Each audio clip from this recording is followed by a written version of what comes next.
Definitely. All right. And then what's good about going live early is then I can see, oh, hey, I see it on Facebook. You do? Because I am not yet. Okay. We're up. I love it.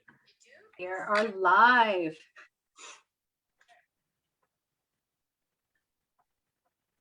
Okay, let me mute so I can share this. Awesome.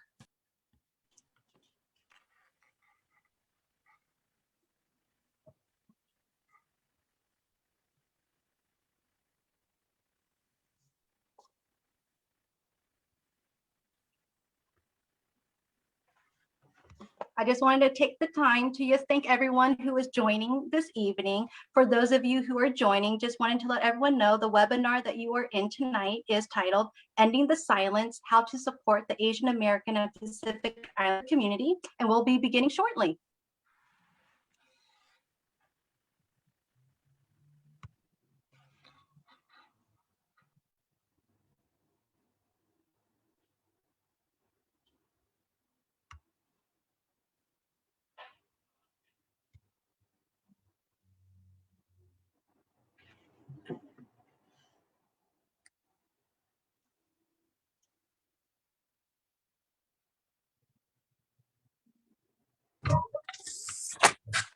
Hi.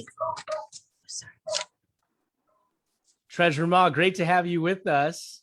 It is all Jed all day. We are, so just to let you know, we are streaming on Facebook Live. Okay. And I'm about to share this, and we are streaming, and we are going to start the webinar in about 3 minutes. But thank you for being with us, Treasurer Ma, and please allow me to introduce you to Mental Health Services Act Director and Ethnic Services Director Remy Hundal from Tri-City Mental Health. Hello, hi, how are you? Thank you so much for joining us. Hi. Give me your name again. Let me write it down. Sure, it's Remy. Remy, R-I-M-I. R-I-M-M-I. And Okay. my last name is H-U-N-D-A-L, Hundal. Okay, got it. It's nice to meet you. Nice to meet you. And Remy, this is really exciting because this is now our 4th Tri-City Mental Health Facebook Live event. And our previous series of Facebook Live streams have been wildly successful, getting interactions from as far as Europe, people dropping live chats. And before we get started, for those of you at home who are tuning in to our live stream, we really encourage interactive, real-time conversation. So if you would like to ask a question or make a comment or just drop a compliment or anything to say, please feel free to use the chat box or the comment box, and we will be dropping questions and comments in real time. And thanks for being with us. We have about 1 minute till 6 p.m. and we will get started. And at 6 o'clock sharp, we will be kicking off with my co-host, Remy Hundal from Tri-City. Remy, you excited to get started in 1 minute? Yes, I am super excited. Thank you so much for attending, everybody. And we are going to go live. We are live. We're going to get started in 1 minute. And just to remind everybody, this is in coordination with Western University. Really excited to have Western University participating in this event. And we're almost ready to get started. Have a wonderful program for you. And Remy Hundal, it is 6 p.m. So if you want to kick us off, let's get going. Okay, thank you. Jennifer would like to do some housekeeping, and then I will get started after that. Jennifer, are you on? Yes, I'm getting myself on. Thank you, Remy. So let me go ahead. So just before we begin, we just wanted to go through some housekeeping tips for everyone who is joining tonight. So just know that all participants will be muted right now. And just like what Jed was saying, please type any questions in the Q&A box. We want this as live and interactive as possible. This webinar will be recorded and it will be available at our www.tricitymhs.org website. So you'll be able to find our interactions tonight on our website as early as within the next 48 hours. For any immediate support, please call Tri-City at 866-623-9500 or dial 911. And once again, please complete our survey. We will have a survey at the very end just to check in with some feedback regarding the AAPI community. And this also will help out Western University regarding their research that they will be sharing during the webinar. And once again, thank you all for attending. And just a few highlights before I hand this back over to Remy is just a kind of an overview of what we're going to be talking about tonight. Is we want to explore the historical, generational, and current racial trauma that is experienced in the Asian American and Pacific Islander communities and the importance of healing in the community. We also want to share the personal perspectives and the experiences within the AAPI communities and highlight the strengths and the resilience as the community as a whole. And we will also be sharing tips, resources, and local initiatives that is going on within the AAPI community when we look at mental well-being and just also our diverse communities across the board within our local areas. So at this time, I'm going to go ahead and give it back to Remy so that she can begin. Thank you, Jennifer. Good evening, everybody, and welcome to our AAPI webinar. My name is Remy Hundal, and I'm the Director of Mental Health Services Act and Ethnic Services at Tri-City. It is my job to make sure that we are providing culturally relevant and culturally appropriate services at Tri-City. Today, we are going to talk about how important each community is, and especially our AAPI community as well, which is a silent community, which you don't hear about. Anti-Asian hate is not new to the United States, but some of you may have not heard about it in the past because we are a silent community. We don't, we just do our work, we do what's important, and we go home and come back to work again tomorrow, the next day. So, but it is now time for us to speak up. It is now time for us to speak up for ourselves and also for individuals that are unable to speak for themselves. And mental health is, and to educate our communities, that mental health is a part of healthcare. We totally understand that there is stigma in our communities before we seek mental health services. And we want to talk about that today. And we picked this month because May is not only Mental Health Awareness Month, it is also AAPI Heritage Month. And Tri-City is going to kick off our first AAPI Advisory Council, which is going to be an advisory body to the executive team at Tri-City as well as our Mental Health Commission. We want to hear from our community members. We want to hear from the council about the gaps that we may have in our services, or about the things that are working and you would like us to continue to provide those services. So tonight you are going to hear from a lot of our speakers. We have lined up wonderful speakers. Also, you will hear from speakers from Western University, which is a very valued partner of Tri-City, and they are equally invested in the work that we are doing tonight. You will also hear from our advisory council chair, Bruce Trong, and he is going to start off the first meeting for the AAPI Council tomorrow. So with that being said, I would like to now introduce the next speaker, who is our Mayor Pro Tem of Claremont. He is the chair of Regional Housing Trust and the vice chair of Tri-City's Board of Directors, Jed Leano from Claremont. Thank you so much, Remy, and to everybody in the Tri-Cities area, Claremont, Pomona, and Laverne, and everybody on Facebook Live joining us. Thank you for being here tonight. We are really excited to have this event launching Mental Health Awareness Month and API Heritage Month. And I have the distinct pleasure of introducing California's 34th state treasurer, Fiona Ma. Before being elected to the office of state treasurer, Fiona Ma served on California's Board of Equalization and served as chair.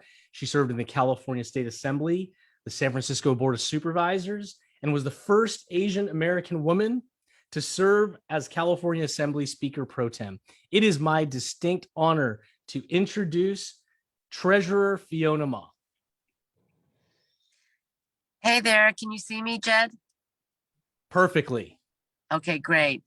Thank you for asking me to come and speak tonight. And I have a couple things to say about mental health as it pertains to my family, but also just to kick it off that I know it's a difficult time for our Asian Pacific Islander brothers and sisters as we see these hate crimes happening all around the country. We need to be vigilant. We need to support each other. We need to help each other and make sure that our elders, my dad is, 85 years old. I'm always checking on where he's going to make sure that he is safe, especially those that are taking public transportation and walking around the neighborhoods. And I know many of our communities are forming their own task force, kind of ambassadors in their community to be there so that when our folks, our elders are shopping in Oakland, Chinatown, San Francisco, Chinatown, LA, Chinatown, that there are people actually watching out for them. There have been over 4,000 Asian hate crimes that have been reported since the pandemic. So I know that, this has got to stop. We need to make sure that we stand with our other brothers and sisters who are also being targeted, African Americans, Latinos, transgender, LGBTQ, our Muslim brothers and sisters, everyone, because when we're being targeted, we want to make sure that we have support. So showing up at these rallies is important. I was in Palo Alto last weekend, and one of the young girls who was on the megaphone, right, jumping around and leading us our chants, I didn't even recognize her, but that was my niece, okay, who has been empowered and excited and taking a leadership and actually spoke at the rally as the last student speaker. So we are changing. We cannot be quiet and we cannot be silent all the time. And I just want to thank the Tri-City Mental Health new advisory council. I think it's important to expand your stakeholder groups to actual people, families, victims who know firsthand what it's like to experience mental illness. My mother suffered from mental illness throughout her whole life, right? There were times when she would just come home from work and just go to bed. And how many times did I have to answer that phone call from her tennis partner who was waiting for her to play tennis? Yet my mom was just like out and she didn't show up, and that caused a lot of problems. And even my father, who was trying to figure out how to help my mother, she living a nice life, right? Has everything she wants. And yet she still didn't have that sense of, purpose perhaps, or just depressed every day. And getting up, sometimes I could tell if my mom was depressed if she watched tennis. If she turned on tennis, I knew that was a bad day. If it was a good day, she turned on the news and sometimes would start yelling at the TV, right? And so that's kind of what we need to live with when we are caring and trying to understand those that are suffering from mental illnesses. How can we help them? But it is a stigma, like Rumi said, and we need to destigmatize that when people need help, especially now during the pandemic. I think we have a lot of young people who are going through mental health crisis because they're not seeing their friends, they're home all the time, they're not maybe adjusting to this virtual environment. We need to provide time and opportunity to listen to them, to provide those resources, to share with them those 800 numbers that are out there, and to let them know that they are not alone. And we all go through this. We all go through depression. We have ups and downs in our life. And right now, we just need to all stand together and support each other. So I thank Tri-City for all you're doing, as well as Western University for also taking a part in this movement. So again, happy Mental Health Awareness Month in May. Let's not stigmatize it anymore. Let's celebrate it, promote it, educate each other, and be there for each other when we need it. So thank you, Jed. Thank you so much, Treasurer Fiona Ma. It is so wonderful to have the support of outstanding API elected leaders, and your support here today is a tremendous blessing and credit to our agency's work. Thank you so much, Treasurer Ma. Thank you. Remy, I'm so excited that we have the opportunity to launch this event in conjunction with both Mental Health Awareness Month and also API Heritage Month. And the first woman ever elected to serve in Congress happens to also be the congresswoman who represents the city of Claremont and also the city of Laverne. And I'm so happy to welcome Congresswoman Judy Chu to give some remarks. She was elected to Congress in California's 27th district, was elected to California's Board of Equalization in 2007, previously served on the Garvey Unified School District Board, the Monterey Park City Council, 5 terms as mayor, and also in the California State Assembly. And of course, the first Chinese American woman elected to Congress. Please, let's have a remark from our Congresswoman, Member Judy Chu.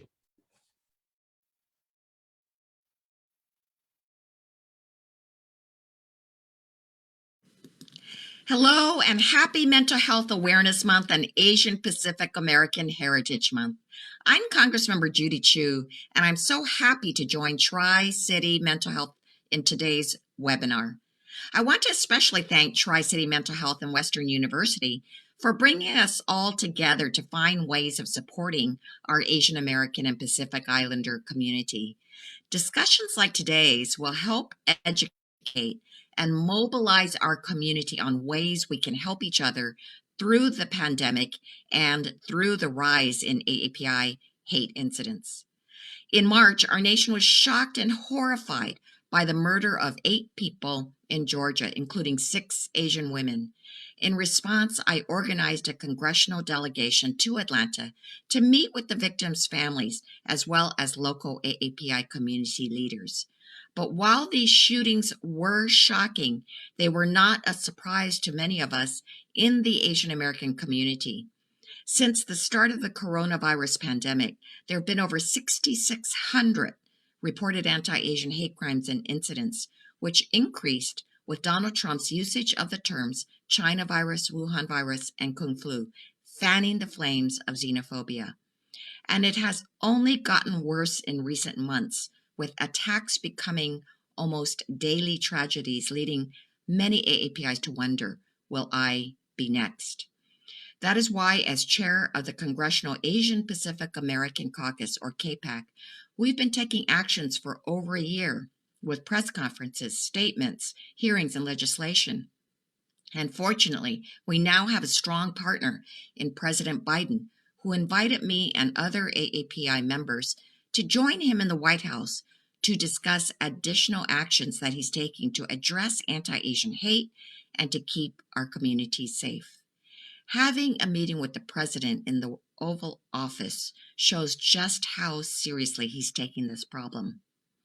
And then we took a great step forward when the Senate voted on Senator Mazie Hirono and Representative Grace Meng's COVID-19 Hate Crimes Act, which will create a new position at the Department of Justice to help improve hate crimes reporting. And it also includes the text of my bill, the No Hate Act, which will provide resources to law enforcement to improve hate crimes reporting, tracking, and enforcement. The bill's passage by a vote of 94-1 was an almost unheard of show of bipartisan support these days, and it shows that AAPIs are not alone. Now the bill goes for a vote in the House of Representatives this month and is certain to be signed into law by President Biden.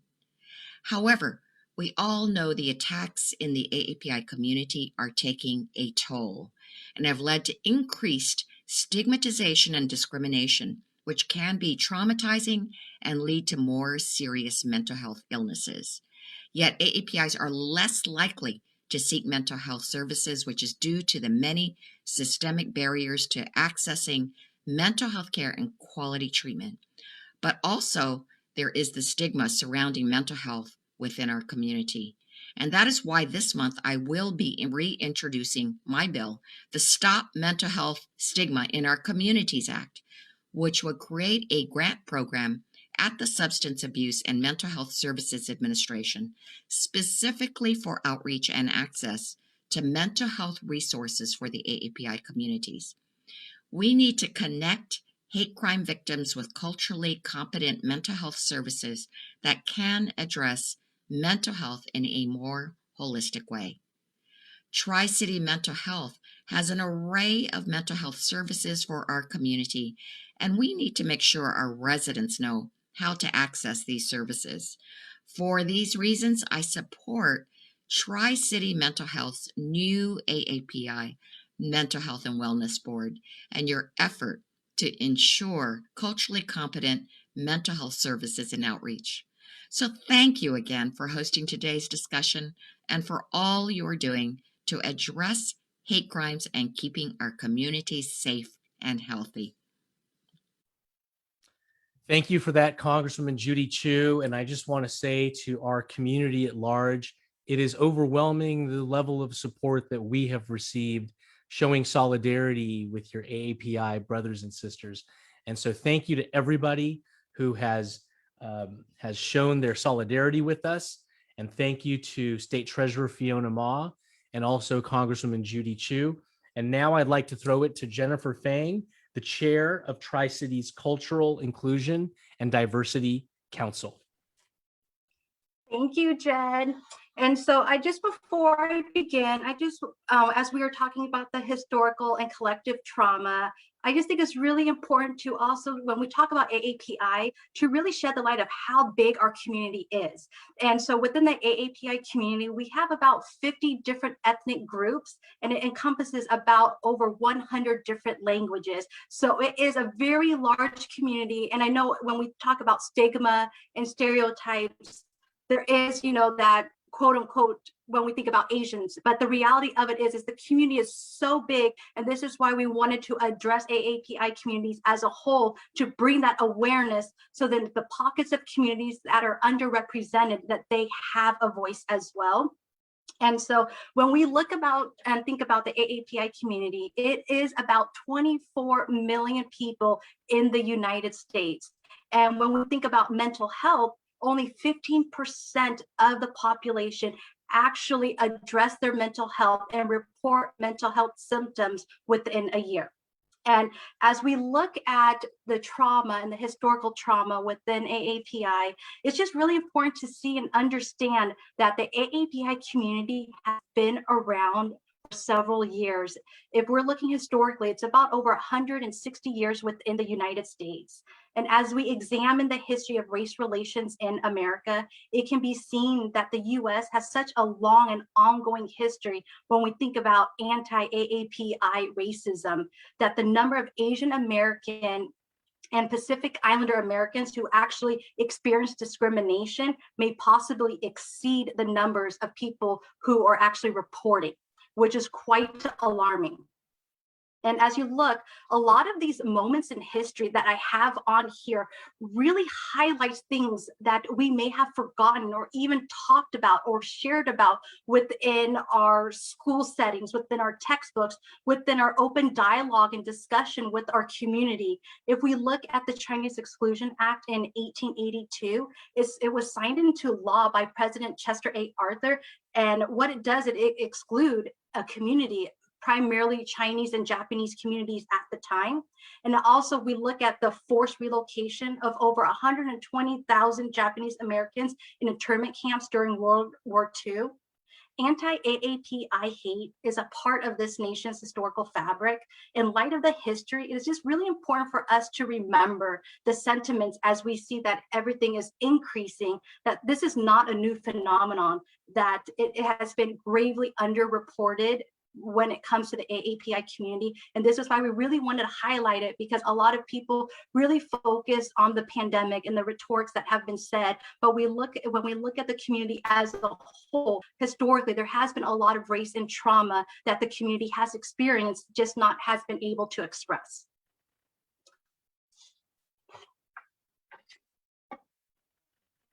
And as we're looking at the rise in violence and hate crimes across the AAPI communities, as we just heard Congresswoman Judy Chu share in her video message, when we look at hate crimes, violent acts, unwanted behaviors, it has been occurring daily. And to me, it continues to increase and rise as we're looking at statistics, when we're looking at our news outlets, our media platforms. And so it is really important that the AAPI communities, all communities, connect and reach out together and support one another, because this is not a healthy environment for anyone, regardless of generation and ages, to experience. It is also very vital to really look at the experience of when we think about the victims, when we think about the family, the friends, it affects a whole community. And we've seen the domino effect within just the past year, the past few months, of hearing the incidences that are occurring. And so I believe it's just really vital to recognize that the targeted acts of hate and violence that range from, we've seen mass shootings, hate speeches, violent behaviors, just because someone's race, ethnicity, culture, and most importantly, their differences. It can be very traumatic, and it can affect a person's mental health and their overall mental well-being. So it's so important to address and to have that open space to share and have that open conversation of what is going on. What I wanted to share is just the outcome findings from a recent study, and this was through the Center for the Study of Hate and Extremism at the California State University, San Bernardino. This was really focused on hate crimes across the US, and the years that they focused on was like 2019 to 2021, and it examined crimes across 16 of America's largest cities. What they found was within just the Asian population, there was a 145% increase of targeted hate crimes within that time frame. And if we're looking at LA County alone, they saw an 80% spike in increase within the year of 2020 to 2021. And this was panning just specific through the pandemic. And so it's just really important to see how it has affected a community as a whole. And they are also saying that the reportings, not everyone are reporting these crimes. And so it's not an accurate account, but it is giving us some summation of what is going on overall within the past several months and several years. And we're also looking at the report. They were talking about, like, when we're thinking about what is AAPI hate, what is a crime, what counts as an incident. And some of the findings that they found was that 20% experienced shunning or just avoidance for being a part of the AAPI community. Another is an 8% experienced physical assault and attacks for either being a part of the AAPI community, or if we're looking at the behavioral and visuals of someone who's assuming that someone's a part of the AAPI community. And another one is 6% experience coughing and spitting at them just because they are a part of a community. Another is 88%, which is extremely high, experience verbal harassment for being a part of a community. And as you can see, the pattern is just because someone is a part of a community that they are being targeted. What we're looking at the reporting also is 69% of the reportings found in the study were from primarily California. And this is where we are all from. And this is why we think it's just so important to increase the awareness across our cities, across our communities, to share the sentiments of not only just the solidarity, but also the pain and also the grieving and the confusion that our community members might be feeling across generations, because each generation might be viewing it differently, but might be feeling and experiencing similar anecdotes with it. And so that's one thing that we just really want to highlight. And when I was doing this specific highlight, I did have some specific crimes, hate crimes and incidences that occurred within the past month. But like what Representative Judy Chu said, it is alarming. There is, each day you will read something new on the news or on social media or something that's happening to someone in the community. So it's just so important to address hate overall, regardless of communities, how it should not exist and how we can dismantle it, you know, and really talk about the efforts as a community to talk about ways to educate and bring awareness about how it does affect people and the harm that it does to people as well. I really, you know, there is a lot of things when we think about the AAPI community, and we always hear the model minority, right? You're Asian, you identify as being Asian, so you must be that model minority.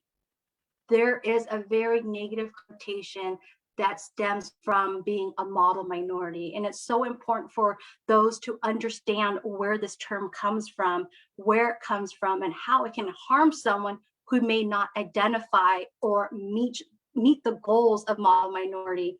And so when we think of the word model minority, it clearly suggests that an ethnic minority group is exemplary. They are better than someone else, that makes them stand out. And when we think of the term, a lot of AAPI communities have been termed that. So if you are part of AAPI community, you must be the model minority. Oh, you must exemplify a certain stereotype. And when we think about the narrative, what it says is all Asians must be attending prestigious schools. All Asians must have high qualified jobs. All Asians are hardworking. All Asians are successful and succeeding. Once again, that pattern, all, right? We all don't meet that that pool of success. We all don't meet those sentiments.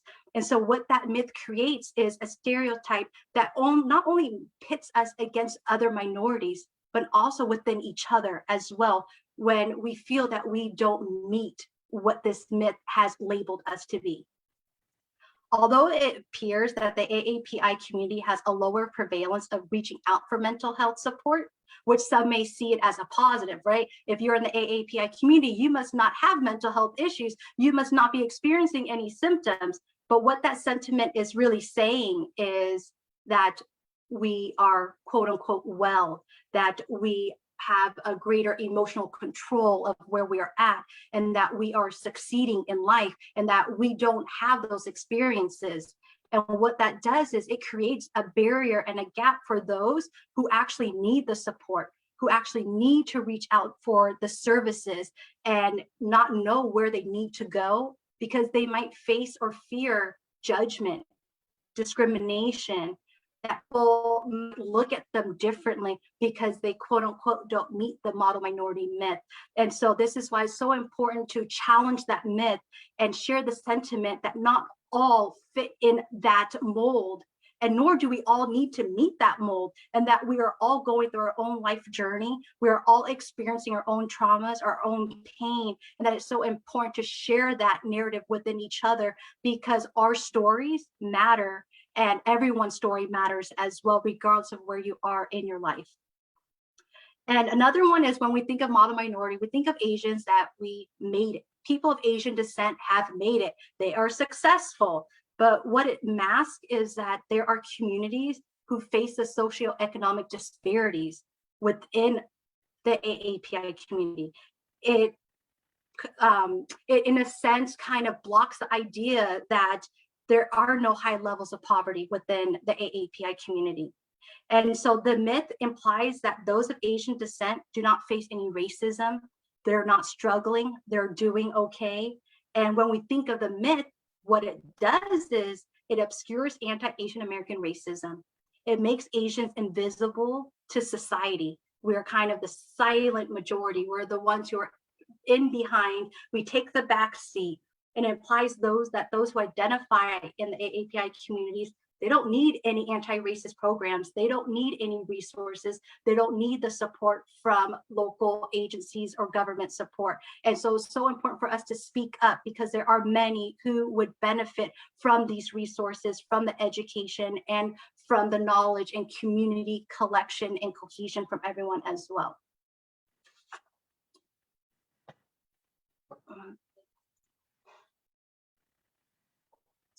What I wanted When we think about the AAPI community, you know, a lot that's been on the news has just been about the disparities, right? We've been hearing about the trauma, the grief, the pain, things that are going on in the community. And what we forget is, like what I mentioned a few slides earlier, we are large, we are a big group, and we are resilient. So as we also look at May, we're also launching our celebrations of people from the AAPI community, things that we have been able to grow on, things that we've been able to accomplish. And so when we think about the AAPI community, their strengths and their resilience, I really wanted to highlight some things when it comes to the community as a whole.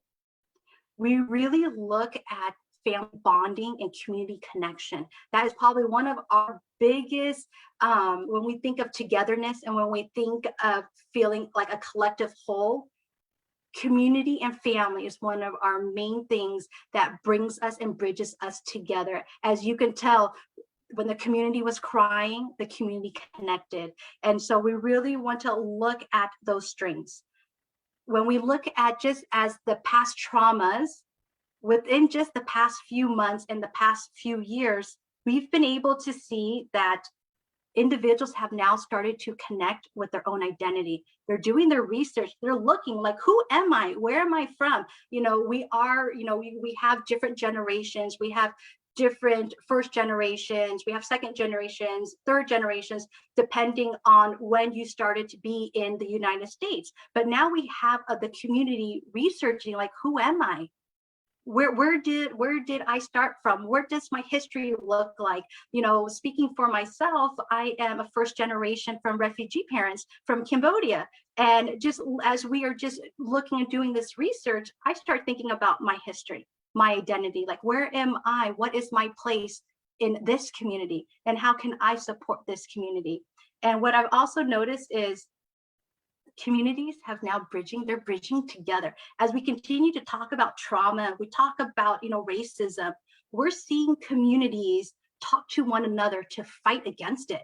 They're not separating communities from each other. We're actually now bridging the gap and talking to each other to say, hey, how can we help support one another as we are in local schools, as we are in local organizations, looking at residences, you know, people who might not see how they can feel the support, and us, we are reaching out. And this is one of the opportunities with Facebook Live, is to reach out to people who might not know that there are a lot of things that are going on locally when we are addressing the AAPI community. And I think this one's also really important. When we think of AAPI community, we think of the silent majority.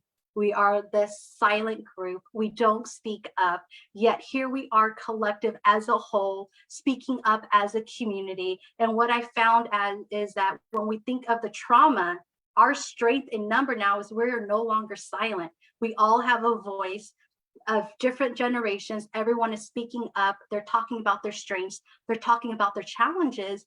And then they're also finding solutions, which we're also going to get to hear about Western U when they share about their research. So as we are looking as a whole, there is so many strengths within the AAPI community. And I think it's so important that we continue to highlight that, and that we bring it to the awareness of everyone in the community, so then they know that they are not alone and that they have brothers and sisters who are there to back them up and support them as well. And so what I wanted to do at this time, I know Bruce is ready, so I'm going to introduce Bruce Trong. He is our community navigator at Tri-City, and he is our chair of the upcoming Asian American and Pacific Islander Wellness Council that is coming up and launching tomorrow. Thank you, Jennifer, and thank you for the introduction. And thanks again for really highlighting all that important information and really bringing it to light. There's so much that I personally didn't know about, and I'm sure there are some viewers here that they share the same sentiment. And as we continue to build this platform, we continue to educate each other and learn more about what's going on. So now, speaking of more information to think about, we would like to present to you some more information that can help us understand the perception of mental health in the AAPI community. Now, Tri-City is collaborating with an extraordinary group of students from Western University of Health Sciences. They are currently working on a research project that digs deeper into what we have been talking about in regards to mental health. They are much more smarter than I am. And so I'm going to go ahead and let them take over from here and share with us their findings. So let's go ahead and move on to the next slide. And Team Western U, the floor is yours.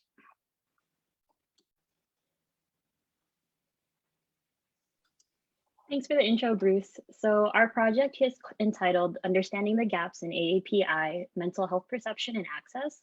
So we hope to gain a deeper understanding of the gaps within mental health knowledge, services, and accessibility within the AAPI community as a whole and within its numerous sub-ethnic groups.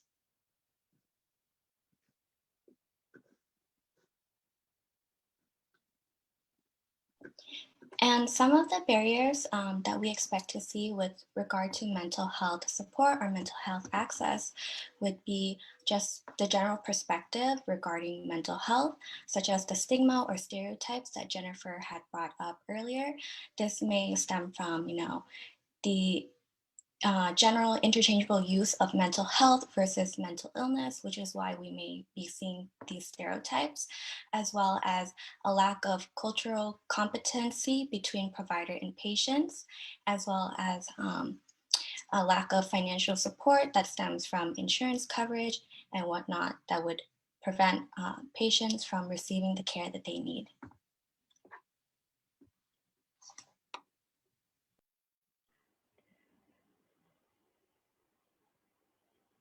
Hi, everyone.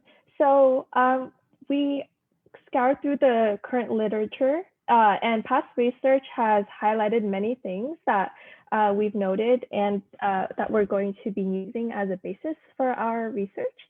Some things include some findings from a study in 2012 that noted there is a lack of mental health professionals who could offer linguistically and culturally appropriate care based on the participants in that study. And it was also found that a number of AAPIs have difficulty accessing mental health services due to barriers like language, like Katie mentioned.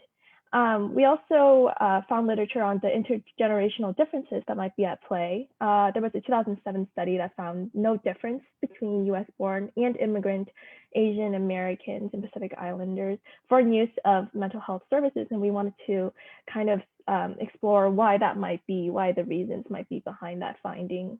And another study supplemented that with that bicultural factors could be at play and that could be contributing to adversely affecting the health of mental well-being of AAPI adolescents.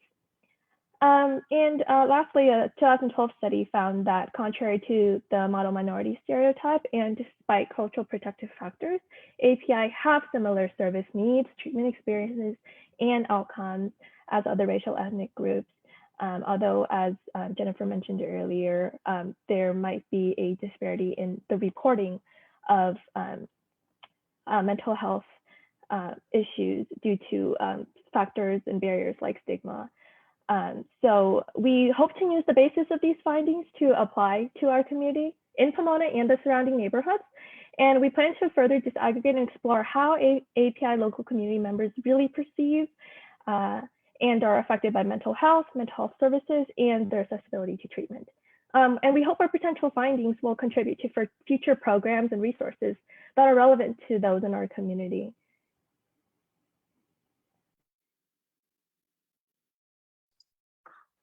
All right. Thank you, team, for sharing with us your findings. We appreciate the work that you do. We appreciate that you're joining us tonight.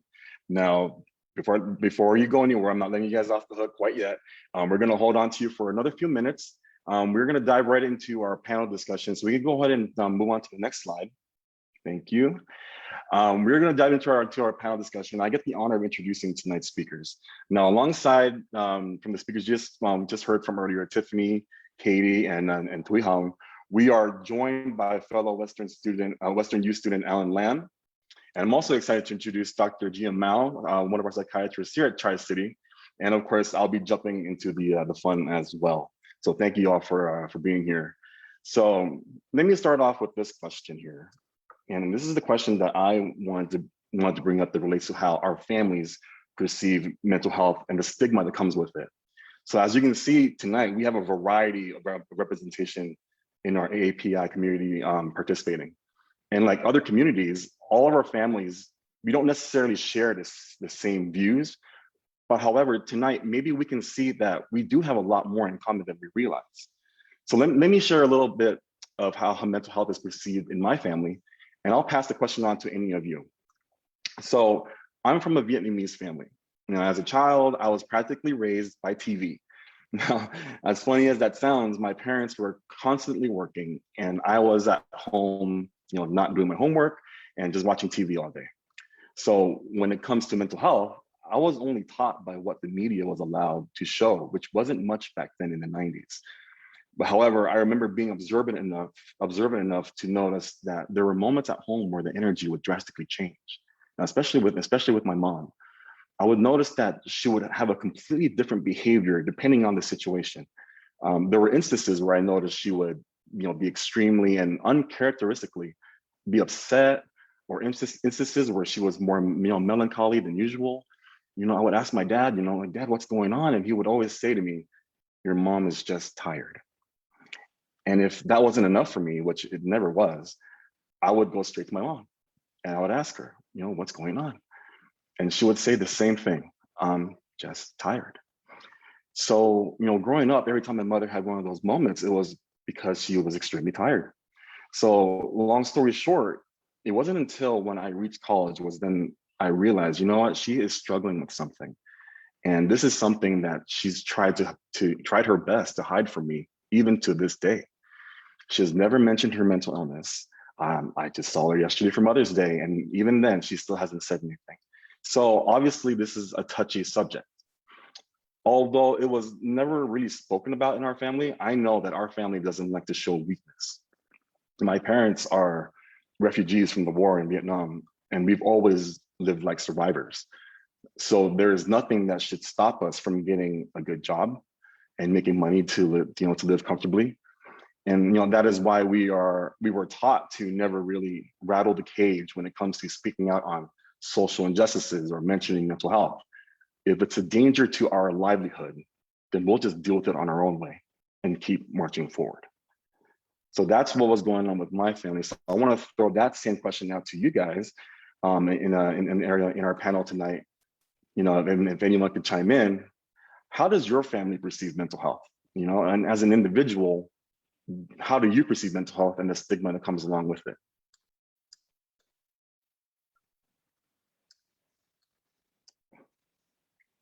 Would anyone like to chime in? Yeah, I can chime in.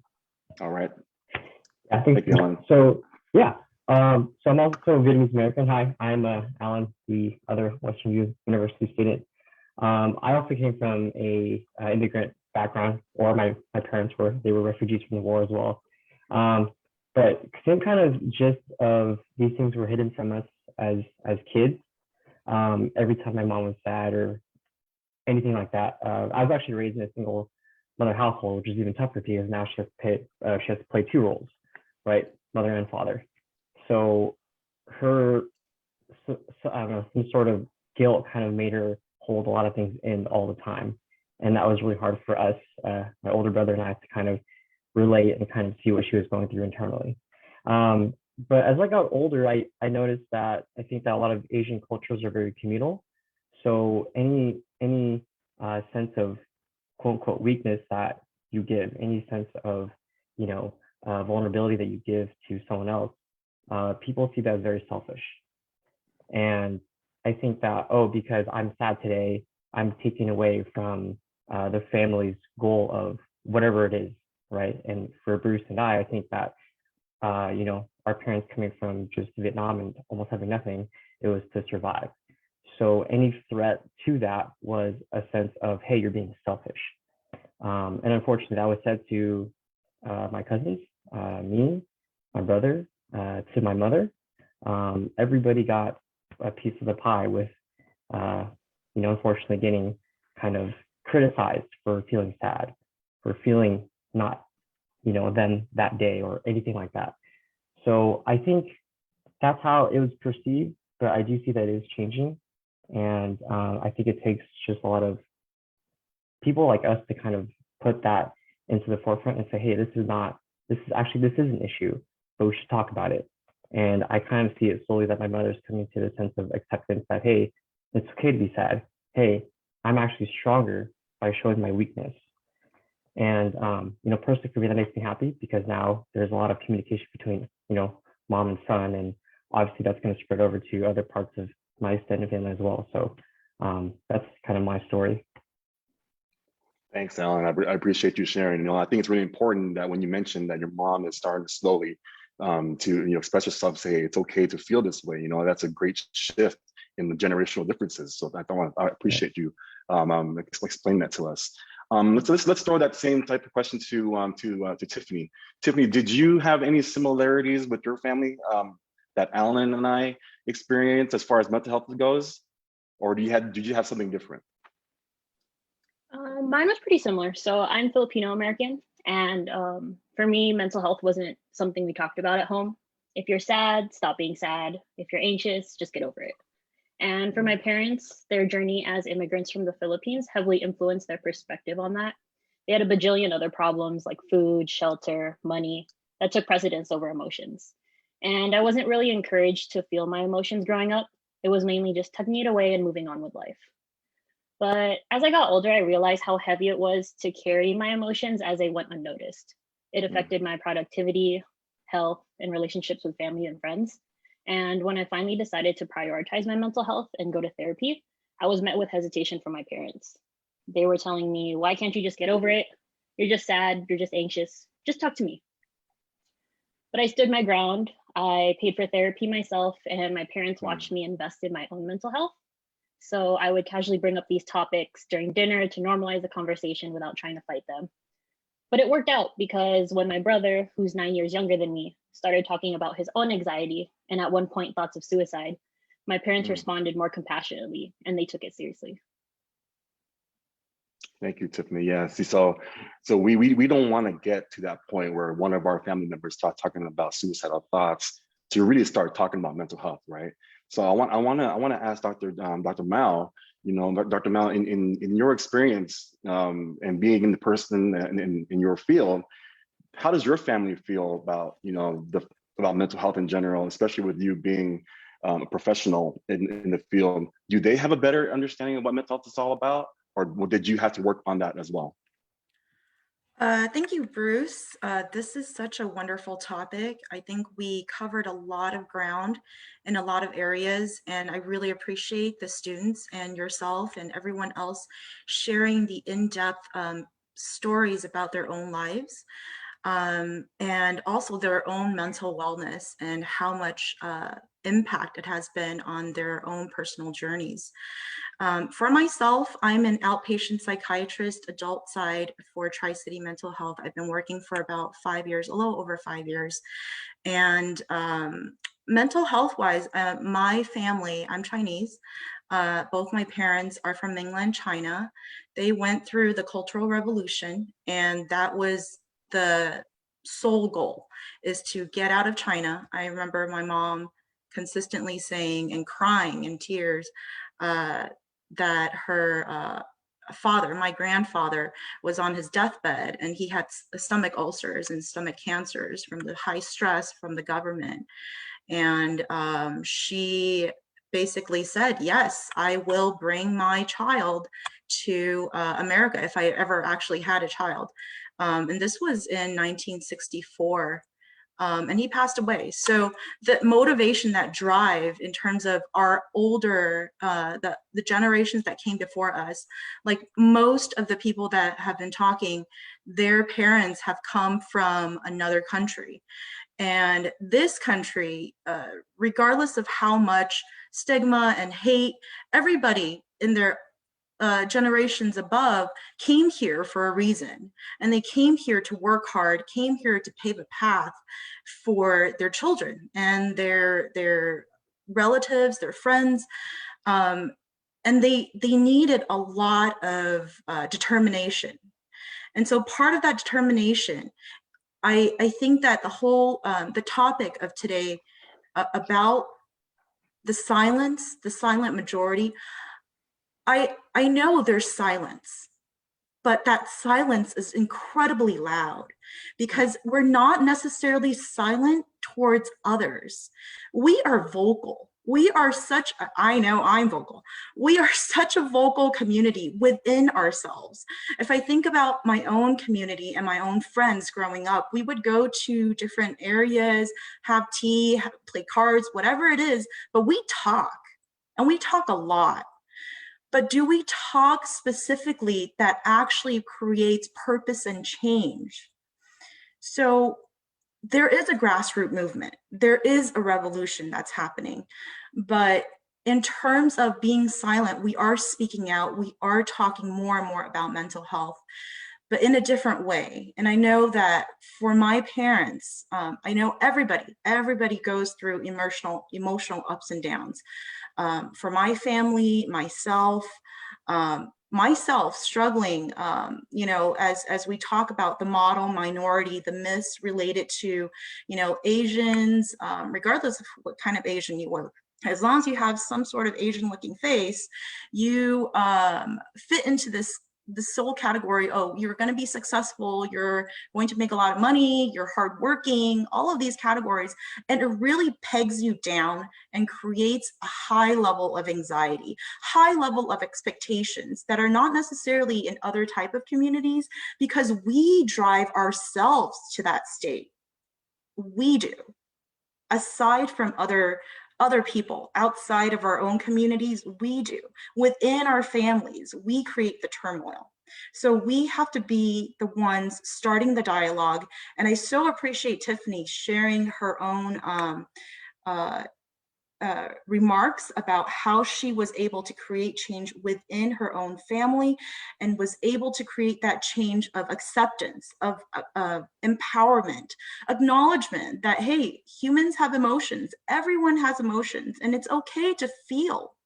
And it's okay, none of our emotions are truly at heart damaging us if we listen to how we're feeling, because that really rings true, is that our feelings are true. Our feelings do not hide anything. Our feelings are not our thoughts.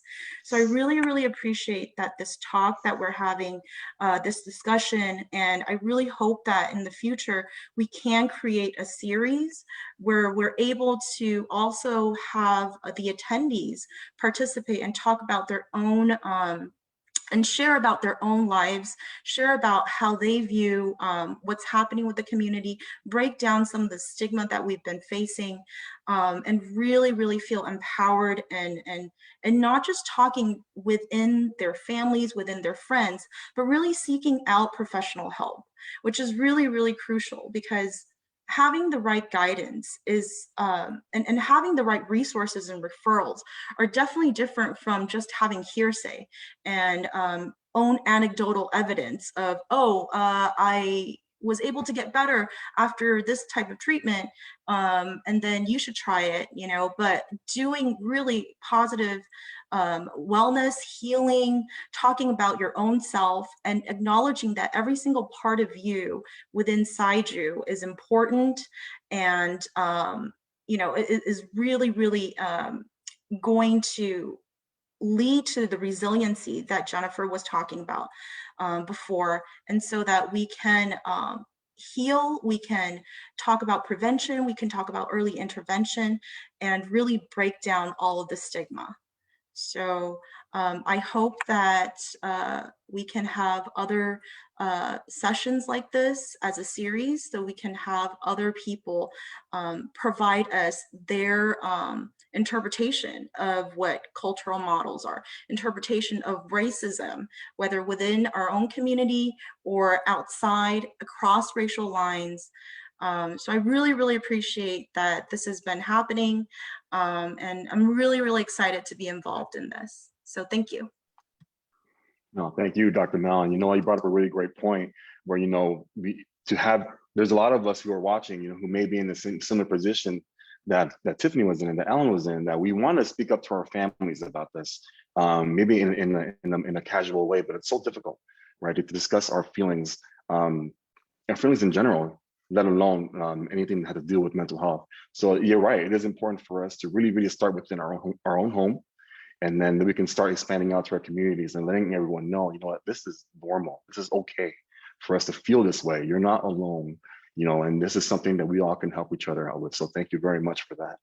I want to throw it to Katie here because we haven't heard from Katie yet.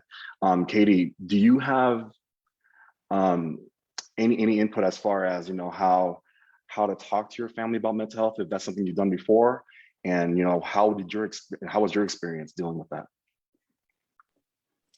Yeah, well, thank you to everyone who's shared so far. I do really feel even more connected to everyone.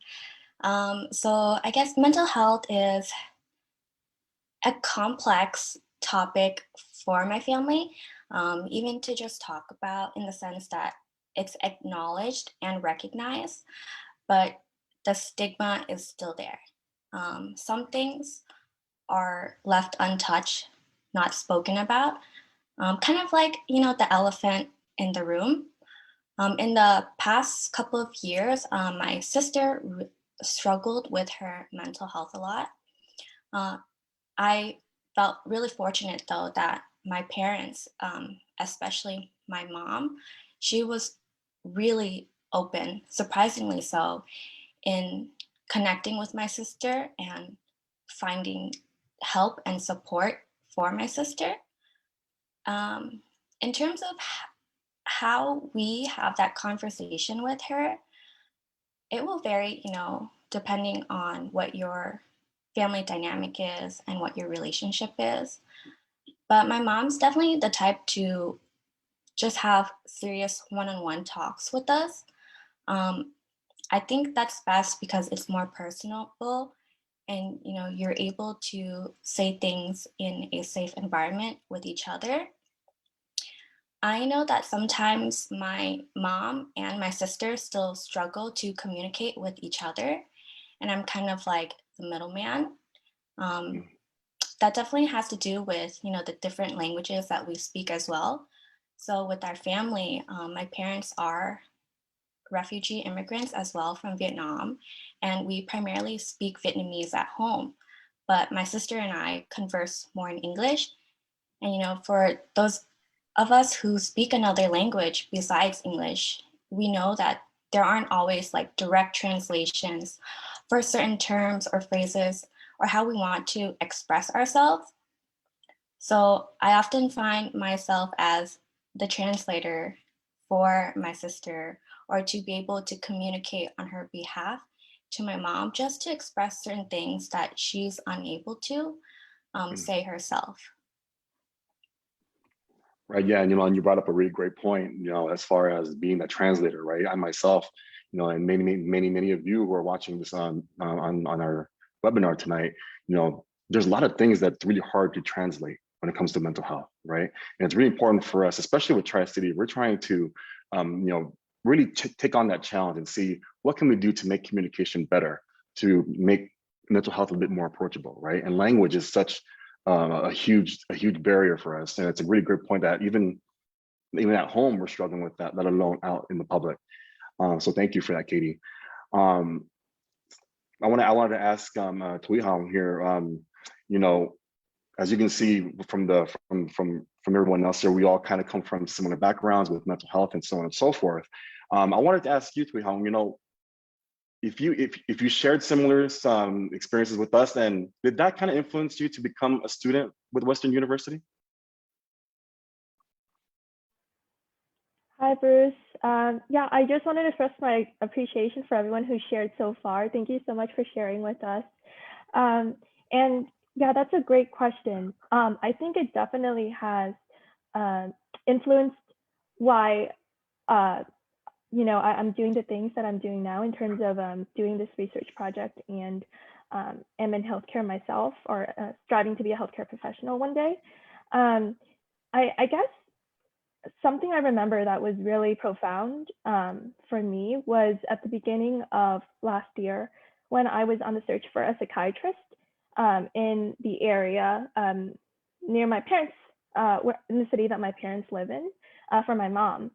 And it was really disheartening to me because the search didn't end with finding a psychiatrist who could speak my mom's language, or who couldn't so basically, I wasn't able to find a psychiatrist that could speak Vietnamese or could understand my mom's culture, or was from a similar background, similar to my mom. And yeah, it was really disappointing just to experience firsthand the barrier that I know a lot of folks in our community go through when it comes to seeking mental health care and services. And so that was kind of like the catalyst for me to really want to do more and explore, you know, what can be done, what are the concrete ways that we can take as, you know, healthcare students and community members to really contribute to future programs and resources that will really double down on, you know, dissipating that barrier that comes with, you know, not being a native English speaker, not having adequate financial resources in order to seek adequate mental health care. So yeah, I think that was definitely one of the reasons why I'm currently on this project. And yeah, thank you. Oh, thank you. Thank you very much. That's very insightful. Yeah.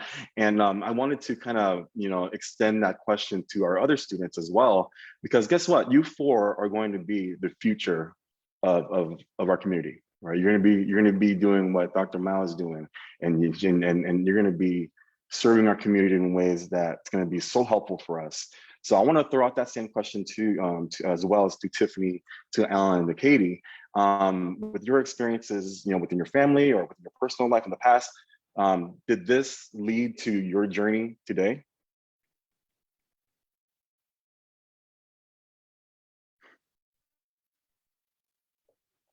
Yeah, I think, oh, you can go ahead, Katie. Go ahead. Okay, I would definitely say yes. You know, like Tui mentioned, the struggle to find someone who could understand her mom and her culture was also something that my sister faced as well. And I think that, you know, when we experience that ourselves, it's kind of sets us back and we're just like, whoa, like, you know, there are plenty of people out there who are experiencing the same thing. You know, that's why we wanted to do this research, because we see that, you know, we're all being lumped as one. It's great that we are standing collectively as the AAPI community, but it also hurts us when people, you know, assume we're all the same. We see that in the aggregation of data.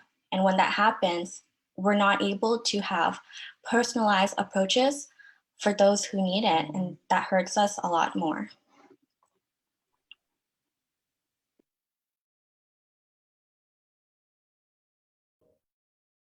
Thank you, Katie. Anyone else? Yeah, sorry, let me cut you off. For me, I wasn't really, I'm actually third year, so I wasn't part of the research. This was kind of brought on by the first years, which is great. I was actually doing a rotation with Dr. Mao, and she asked me to kind of, you know, speak on this panel. So before that, I had never really done anything like this. I think in college, I was really into bringing awareness to the Vietnamese heritage. And so I was actually president of VSA, the Vietnamese Student Association, back at UCR. And I think for me, I think it was really gratifying to show the beauty of my culture to other people. And I think that when you establish this common ground, the safe place to say, hey, this is what my culture has, what my culture, how they celebrate, I don't know, anything, morals, life, whatever. It creates such a safe space for other people from different backgrounds to also share with me as well. So I really want to have a nice cultural exchange. And in that way, it actually raises awareness to both and to have a better understanding of everything that we come to see today, which is America, a mixing pot of all these amazing traditions and cultures and values. And I think that once you do that, you know, it becomes a part of them. Your culture becomes a part of them. So it's something as simple as, hey, let's eat some pho on Sunday. I think that was very, very, you know, it's something simple for me, but hey, it was really, really cool for people that haven't had pho ever. And when that becomes a part of them, they adopt the traditions as well and what we do and how we do things and vice versa. And once they once they kind of adopt that, it becomes a part of them, and they're no longer afraid, and they actually protect these traditions as well. So I actually took a huge pause in everything with kind of raising awareness to culture. And I think that rotating with Dr. Mao and with these atrocities these past, X amount of months, I think that kind of rekindled things for me to say, hey, when am I going to start again? And the answer, I couldn't logically strategize in any way, but it's to start now. So with the help of Dr. Mao, I was really inspired to kind of come back and say, hey, you know what? Let's start being a voice again. Let's start fighting for these things because it is important and other people's lives are at stake. And honestly, that's kind of why I went into medicine in the first place, is to help. So inherently, that's what I wanted to do. That's great. That's great. Thank you, Alan. That's great. So what I'm seeing here in our panelists here tonight is that, there's a resiliency amongst everyone. We take on challenges from our past, we take it into the future, and we challenge ourselves, we become something bigger to serve our community. So I wanted to ask Tiffany here, speaking of resiliency, within our AAPI community, what do you think resiliency is to you? And what do you think of resiliency when it comes to yourself? So for me, I see so I'm a medical student. So as a medical student, we're told that resiliency is essential to succeed in our career. But after this past year of the pandemic, Black Lives Matter movement, and the rise in the anti-Asian hate crimes, my definition of resiliency has changed. It isn't really pushing away the emotions and powering through the day, but now it's just seeing resilience as valuing my own mental health and well-being more than what society deems as self-worth through productivity. And changing this perspective has lightened the load a little bit, but learning to prioritize my mental health is, of course, a work in progress. Great, thank you. Yeah, I agree. And for me, when it comes to resiliency, when I think about resiliency, I think about, again, the challenges that's presented in front of us. And instead of, let's say, for instance, the social injustices that we have been experiencing, instead of retaliating and throwing it back at the opposers, what we do is we roll with the resistance. We learn from what's going on, and we try to figure out how to process this and how we can respond back responsibly and with sensitivity. And that's why I think resilience is for me when I think about our community. Dr. Mao, I wanted to ask you about the same question as far as resiliency goes. Do you have any input on that? Yes. Again, I really want to thank all the students for coming together, and that they were just right on board with joining together on this webinar. To me, resiliency means, combining what you learn from people that you model from, learning when you're growing up from your family, initially, right? Your parental figure, your maternal figure, whoever they are, as someone who you can connect as your family, seeing their strong qualities and finding support within your network, whether it's family, whether it's friends, whether it's your communities, whether it's outside of all of the other communities that you don't typically, or not necessarily don't typically, but really other people in your immediate surrounding may not find that have been helpful, but reaching out and exploring and reaching out and finding courage and not living in fear of the unknown, fear of not getting things 100% correctly, fear of being excluded from your own community, or being admonished or cast out, or having your family telling you that you will be disowned if you did something incorrect, but learning within yourself and finding your inner strength that you are able to connect, even if it's not within your select group of people that you've grown up with, but finding that strength and finding that courage to try out new things, seeing what's out there, connecting with people who you find are good, healthy, supportive people, instead of people who are angry and bashing, and people who are just very loud and aggressive towards you. I think resiliency encapsulates everyone, regardless of your age, regardless of where your background is, regardless of your sex and your gender, especially your race. I think every single divide can be broken down to just talk about person as an individual, as their own history and what they believe and what they make and create in their life. That's what's exciting to me. And I'm really, really happy, and I'm really, really positive that I think all of the panelists and all of the people that have been speaking today gave us the courage to discuss this topic that has been probably very, very limited in being widespread. So I know it's COVID season. I know, like, I know some people have thought, okay, well, this we're not as connected as before. But at the same time, I think having these webinars, we can actually spread the word, more vastly and like wildflower. I think this can be seen in all countries instead of having a tiny little classroom and talking about it amongst ourselves. So I really believe that this is a great avenue, and I really enjoy this. Thank you so much. Thank you, Dr. Mellon. That's a great way to conclude our discussion segment here. So I wanted to say thank you again to our panelists for sharing their insights. Now, as you can see, we are not alone, friends and family, as far as defining what mental health is all about, what it means to us, not just individually, but for our families, and knowing how to approach it with responsibility and with sensitivity. And the more we educate each other, the more it can lead us into the right direction.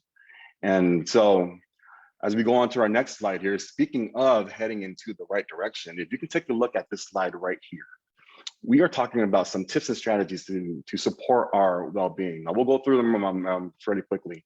Some of these things you may already know, but some of the things that might be new to you.